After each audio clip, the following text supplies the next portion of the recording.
Hello and welcome to Portal 64. I'm your host, David, and today I'm gonna tell you, yes, you, how you can become a maiden in RWBY. Now, I gotta give some spoiler warnings for this. If you haven't watched the Volume 7 finale, turn back now. Watch it on theroosterteeth.com, and this is your warning, because there's spoilers for the finale, and yeah. Now that you've completed step number 0, which is watching the RWBY 7 finale, now you just gotta complete step number 1, which is meet these requirements. Be a girl, be the right age, and know the right people. The first two are pretty self-explanatory. However, the third one is tricky. You either gotta know the maiden herself, or know someone who knows the maiden. And there's just step number 2, which is wait for them to die, or, in some cases, make it so. Now, whether that means she's gonna be killed by a Grimm, slip on the stairs, or choke on a pretzel, who knows?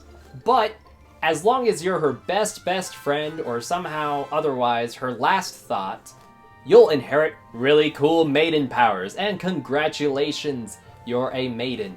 Or, in some rare cases, you can make it happen yourself. Now, on making it happen because you don't know the maiden herself, you could always go through your mutual friend, also known as the headmaster of your local academy. Now, these guys, they got really cool machine where you could just stick the person in there and you're like, alright, cool, I'm just gonna step in this other machine and we're gonna go through a very painful transfer and I'm gonna just take your powers because you're not usable for whatever reason. Whether you got old or you're just too injured to ever get better or had part of your maiden powers stolen. What? Part of your maiden powers have been stolen? Who did that? Step 2.2. Meet a crazy lady named Salem. And she's actually kind of not all that crazy. She's actually pretty smart and for the most part well put together. She's able to run the show pretty well. But she may be able to give you a fancy little glove that has a fancy little Grimm that isn't really explained much in the show how it has this ability, but you just slap that sucker on the face of the fall maiden, or any maiden really, and you could just suck those powers right up. But make sure you don't get interrupted, because that transfer has to be complete, and that does take some time, so make sure you got some good internet and free bandwidth. Now, after you're filled with the guilt of murdering a maiden who was probably your friend, go wild! Go hide out in the woods, or you could just help said lady that gave you that fancy Grimm glove and go hunt down the other maidens, because one maiden isn't enough for you. You have to have everything, apparently. You're gonna implode from power. Do you not know what that glove is gonna do to you? Okay, sorry. Off topic. Off topic. Good podcast. Now, no matter which method you choose, whether it's waiting for the maiden to just die on her own or having the powers transferred to yourself, there is some things that could help even your odds.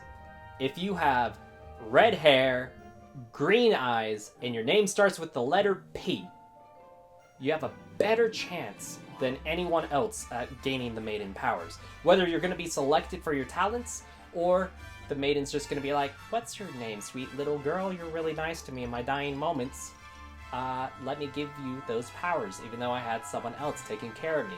But you know what? That might have just been her job, and, you know, just because someone's being nice, because it's their job, doesn't mean they're really your friend, so I don't really want to think about them in my last living moments. Also, don't flirt with your baristas. They're just being nice to you because it's your job. Also, tip them if the place offers tipping, and they rely on tips. And that is the Portal 64 guide to becoming a maiden. Now, have fun with those powers, and be responsible, and most importantly, if you see a girl with a Grimm arm and a bad eye patch, just run away. She's after you, please, for your own safety. Alright. Anyway, guys, thank you for watching this video. I made it for the Monty Creativity Project in memory of Monty because we all love him and respect him very much. This was my dumb idea after watching the Volume 7 finale. I'm going to include some bloopers afterwards because honestly, there's a lot of footage that is not being used for the main part of this video. And if you guys like it, please like and subscribe and share it around with your friends. And tell me, like, what's your favorite thing about Monty? Like, is there a favorite moment in a podcast, a favorite video, a quote, an art piece, or maybe it's Haloid or Dead Fantasy, or, you know, your favorite RWBY moment that just screams Monty? please let me know down in the comments down below. And as always, I will boop you next time. I forgot. It is cold, but also I wanted a look. Hello. Don't I look dapper today? You gotta meet step number... You gotta achieve step number 1. You gotta achieve. You gotta achieve achievement hunter. I've recorded for 8... Is that 8 minutes? Oh, gosh. Oh, gosh. There's 8 minutes of almost all unusable footage. Oh, dearie me.